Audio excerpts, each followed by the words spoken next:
নমস্কার। বাংলা জ্ঞান হাব চ্যানেলে আপনাদের সকলকে স্বাগত। দুই বন্ধু দেখতে পাচ্ছেন, পরপর দুই বন্ধু দাঁড়িয়ে আছে। এরা দুই বন্ধু এতটা অন্তরঙ্গ, আজ ঠিক ততটাই বিচ্ছেদে পরিণত হয়ে গেছে। যেমন আমরা দেখতে পাই না, শোলে সিনেমায় জয় বীরু যে কাহানি, এতটা বন্ডিং ছিল। কিন্তু মিডল ইস্টে দুটো জায়গা আছে যারা একে অপরের সাথে খায়, একে অপরের সাথে ওঠা বসা করে, এবং ওই সিদ্ধান্ত নিলে এর মনের মতো না হলেও বলে হ্যাঁ ওই সিদ্ধান্তটা ঠিক। এমনই ঘটনা কিন্তু দেখা গেছে আজ বিচ্ছেদে পরিণত। মিডল ইস্টে সৌদি আরব এবং ইউএই, এই দুইজনের বন্ধুত্ব বলা হতো যে জীবনে কোনো দিন ভাঙবে না, কোনো দিন ভাঙবে না। কারণ এদের বন্ধুত্ব হচ্ছে বড় ভাই ছোট ভাই লেভেলের। এরা ডিসিশন সবসময় একে অপরের সাথে শেয়ার করতো, একে অপরের সাথে নানান বিষয় নিয়ে আলোচনা করতো, একে অপরের পাশে বিপদে আপদে গিয়ে দাঁড়াতো। কিন্তু আজকে এই বন্ধুত্ব কি হলো? গতকালকে পুরো জিনিসটা যেটা ঘটে গেছে, পুরো বন্ধুত্ব নষ্ট হয়ে গেছে, পুরো সিস্টেম নষ্ট হয়ে গেছে।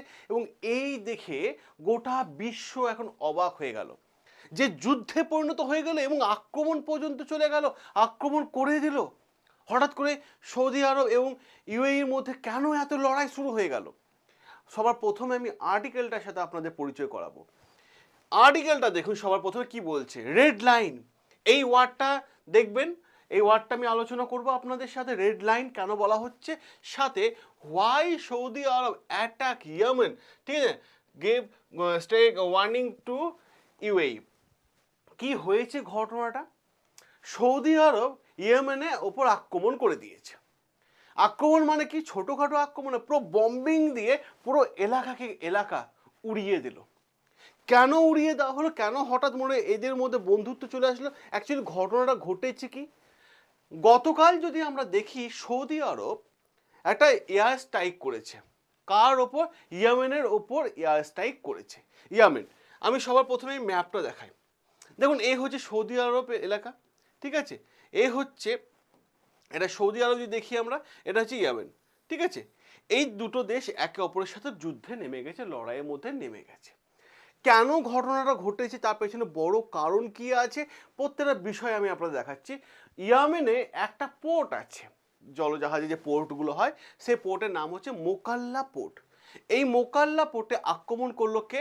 সৌদি আরব এসে এই মোকাল্লা পোর্টে এসে এয়ার স্ট্রাইক করে পুরো পোর্টকে মানে উড়িয়ে দিল, ধ্বংস করে দিল।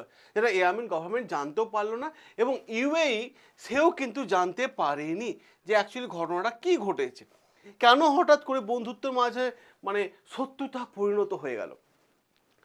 বিষয়টা হচ্ছে একটু পেছনে যেতে হবে, ইতিহাস দেখতে হবে। ইতিহাস ছাড়া কিন্তু হঠাৎ করে রাতারাতি লড়াই কিন্তু হয় না। এই ইয়ামেন দেখছেন না, এই ইয়ামেনে মানে সরকার আছে, মানুষের দ্বারা নির্বাচিত সরকার আছে, গভর্নমেন্ট আছে, কিন্তু তা সত্ত্বেও যদি আপনারা দেখেন খুব ভালো হবে, এই ইয়ামেনে বেশ কিছু ঘটনা ঘটে, মানে ছোট ছোট গ্রুপ আছে।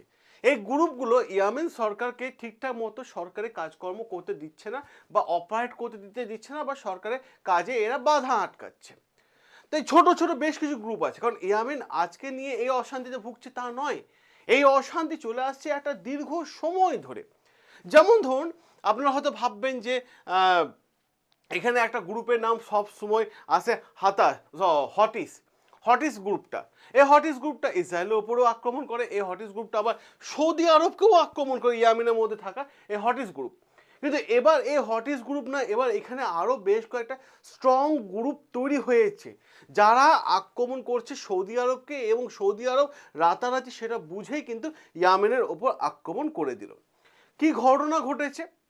ঘটনা হচ্ছে, এই যে দেখতে পাচ্ছেন না, আমি ম্যাপটা একটু ওপর দিয়ে করে দিই দান আপনাদের, তাহলে জিনিসটা আরো একটু ক্লিয়ারিটি চলে আসবে আপনাদের কাছে। দেখুন, এই যে ওপরে করে দিয়েছি, এবার আপনাদের দেখতে সুবিধা হবে।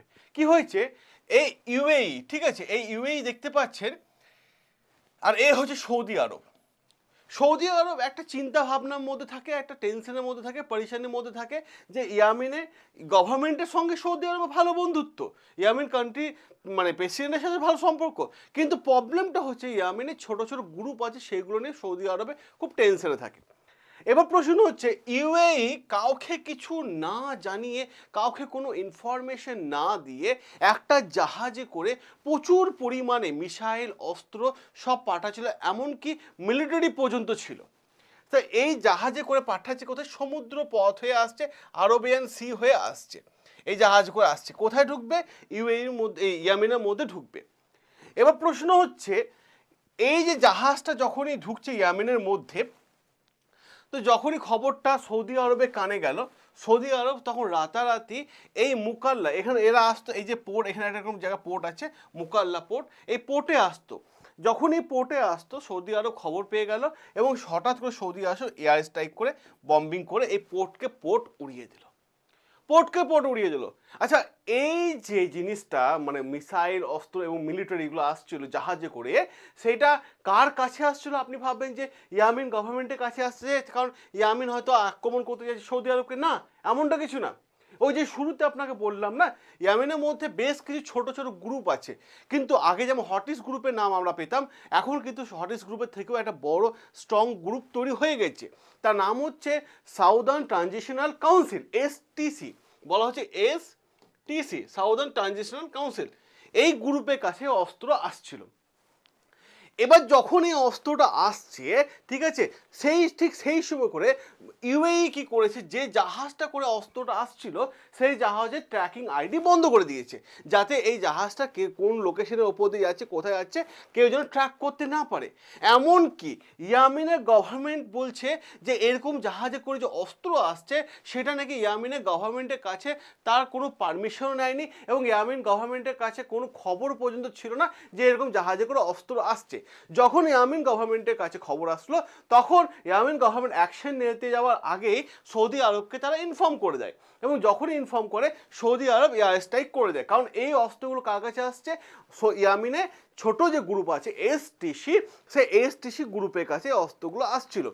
এবং এখানে বলে দেওয়া হচ্ছে, সৌদি আরব বলছে যে এই এসটিসি কাছে গ্রুপের কাছে আসছে, তার পিছনে একটা অন্যতম বড় কারণ হচ্ছে এসটিসি এই অস্ত্রগুলো নিয়ে সৌদি আরবকে আক্রমণ করা প্ল্যান করেছে, তার জন্য এসটিসির কাছে এই অস্ত্রগুলো পাঠাচ্ছে।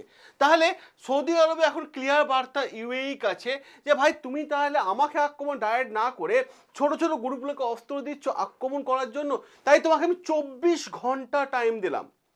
24 ঘন্টা মানে এখানে মানে মুকাল্লা পোর্টে আক্রমণ করার পর সৌদি ঘোষণা করে দেয় যে আমি 24 ঘন্টা টাইম দিলাম, এই 24 ঘন্টার মধ্যে পুরো পোর্ট খালি করো, এবং ইয়ামিন গভর্নমেন্টকেও বলে যে এই পোর্ট তোমাদের এখনই সিল করতে হবে, না হলে আমি 24 ঘন্টার মধ্যে বড় আরও একটা যুদ্ধের মধ্যে নেমে যাব।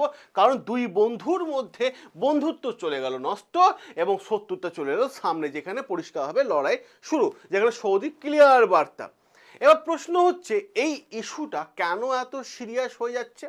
তার পেছনে বড় কারণ এই যে আর্টিকেলটা আপনারা দেখলেন না, রেড লাইন, ঠিক আছে, কেন এই কথাটা বলা হচ্ছে রেড লাইন? তার পেছনে একটা অন্যতম গুরুত্বপূর্ণ জায়গা আছে, যে ইয়ামিনের গভর্নমেন্ট জানে না যে মানে ইউএই এই অস্ত্রগুলো পাঠাচ্ছে এসটিসিকে, এবং সবথেকে বড় ব্যাপার রেড লাইন ক্রস করা হয়েছে, মানে একটা দাঙ্গা পরিবেশ তৈরি করা হয়েছে ইয়ামিনের মধ্যে, যাতে সৌদি আরবকে আক্রমণ করে। সৌদি আরব এটাকে থ্রেট হিসাবে নিয়েছে, তাই সৌদি আরব এটাকে এতটা সিরিয়াসভাবে আক্রমণ করে এবং এইখানে পুরো পোর্ট উড়িয়ে দিল। এবার প্রশ্ন এইখানে সৌদি আরব এবং মানে ইউএইর মধ্যে যে প্রবলেম চলছে, প্রবলেমটা কেন এত প্রবলেম হচ্ছে, কেন ইউএই এই অস্ত্র পাঠাচ্ছে এসটিসি গ্রুপকে? আপনি বলবেন যে হ্যাঁ অস্ত্র বিক্রি করলে টাকা পাবে, ঠিক আছে, তো টাকার থেকে বড় ব্যাপার ইউএই একটা বড় ইন্টারেস্ট এখানে জড়িয়ে আছে। কি জড়িয়ে আছে? আমি আপনাদের এখানে আরো একটা ম্যাপ দেখাই, দেখুন এটা হচ্ছে ইয়ামেন, ঠিক আছে, আমি যদি একটু জুম করে দেখি দেখবো ইয়ামেন, আর এই হচ্ছে মুকাল্লা পোর্ট, এইটা হচ্ছে মুকাল্লা পোর্ট। এবার আসছিল কোথা থেকে? সমুদ্র পথ হয়ে এই ইয়ামেনে মুকাল্লা পোর্টে ঢুকছিল। দেখুন আপনারা এটা ভালো করে, মুকাল্লা পোর্টেই ঢুকছে। এবার প্রশ্ন হচ্ছে এই যে এসটিসি গ্রুপ আছে সে, ঠিক আছে, এই এসটিসি গ্রুপ, ঠিক আছে, এটা সৌদি মনে করুন, এটা হচ্ছে এটা মনে করুন এখানেই সৌদি আছে, ঠিক আছে, সৌদি। এবার এই এসটিসি গ্রুপ সাউদার্ন পার্টের দিকে এরা আছে, ছড়িয়ে পড়েছে নানান জায়গায়, এরা ছড়িয়ে পড়েছে। এবার এরা চাইছে ইয়ামিনে নর্থ এলাকায় এরা উঠে সৌদিকে ইয়ামিন দখল করতে এবং ইস্ট এলাকাগুলোতেও কিন্তু দখল করতে। এরা কিন্তু পুরো ছড়িয়ে যাচ্ছে, পুরো ছড়িয়ে যাচ্ছে। আর এখানেই সৌদি বলছে আমরা চাই এই ধরনের মানে গ্রুপগুলো যাতে ধ্বংস হয়ে যায়, ইয়ামেনে একটা ইউনাইটেড গভর্নমেন্ট চলুক। ইউনাইটেড গভর্নমেন্ট যেটা মানুষের দ্বারা নির্বাচিত সরকার আছে, সেই সরকারে যেন ইয়ামেন পরিচালিত করে, কোনো মানে জঙ্গি টাইপের গ্রুপ যেন ইয়ামেনকে কন্ট্রোল না করে। কারণ সৌদিরও এখানে টেনশন আছে, কারণ এরা মারাত্মক লেভেলে কিন্তু নর্থের দিকে এগিয়ে মানে এরা এলাকা বাড়াচ্ছে এবং সাথে সাথে ইস্টের দিকেও এলাকা বাড়াচ্ছে এবং সাথে সাথে এরা সৌদিকেও মাঝে মধ্যে আক্রমণ করে দেয়, যেখানে একটা বড় ইস্যু শুরু হয়ে গেছে। এটা কিন্তু সৌদির বড় প্রবলেমের ইস্যু। এবং সাথে সাথে সৌদি আরও একটা টেনশনের কারণ হচ্ছে যে ব্যাপারটা, এই যে দেখতে পাচ্ছেন ইয়ামিন আর এখানে সৌদি, এখানে দেখুন এই যে মানে ইয়ামিন সৌদির সাথে বর্ডার শেয়ার করছে প্রায় 1300 কিলোমিটার। 1300 কিলোমিটার। তাই সৌদি বলছে ভাই একটা বড় অশান্তি হওয়ার সম্ভাবনা আছে। অপর দিক থেকে সৌদি আরও একটা বড় টেনশনের কারণ হচ্ছে এই পোর্টকে রাতারাতি আক্রমণ করার পেছনে আরও একটা বড় গুরুত্বপূর্ণ কারণ হচ্ছে যে সৌদি এই যে দেখতে পাচ্ছেন এখানে রেড সিতে এসে এই এলাকাতে এই যে নিচে যে ধরুন এই জায়গাটা এখন মানে এসটিসি গ্রুপ রয়েছে, তো সৌদি এই রাস্তা দিয়ে কিন্তু বিশ্বের বিভিন্ন দেশকে তেল পাঠায়। কারণ সৌদির এটা হচ্ছে ট্রেড এলাকা, হ্যাঁ, ট্রেড করে থাকে এই রাস্তা দিয়ে। তো সৌদি টেনশন হচ্ছে যদি আমি তেল পাঠানোর সময় করে যদি কোনো স্মাগলিং কিছু হয় বা কোনো টেররিস্ট অ্যাটাক হয় সেটাকেও বাঁচাতে হবে। কারণ এই তো মানে মুকাল্লা পোর্ট, এখানে তো এসটিসি আছে, তো এই জায়গাটাকে আগে সিকিউর করতে হবে। তাই সৌদি হঠাৎ করে রাতারাতি কিন্তু কি করলো, আক্রমণ করে দিল এই জায়গাতে, কারণ সৌদিরও একটা বড় টেনশনের জায়গা। অপর দিক থেকে ইউএই এই ইস্যুটাকে নিয়ে বা ওর স্ট্র্যাটেজিক ভিশন কি আছে সেটা যদি দেখেন আপনারা, তা দেখবেন ইউএই কি করেছে, সৌদির সাথে 2015 সালে সৌদি লিড কলোনিয়াল বলে একটা অ্যাক্ট আছে, সে অ্যাক্টের সাথে সাইন করেছে যে আমরা একে অপরের পাশে থাকবো, একে অপরের বন্ধু হয়ে থাকবো, আমরা কোনোদিন কেউ কাউকে ছেড়ে যাব না।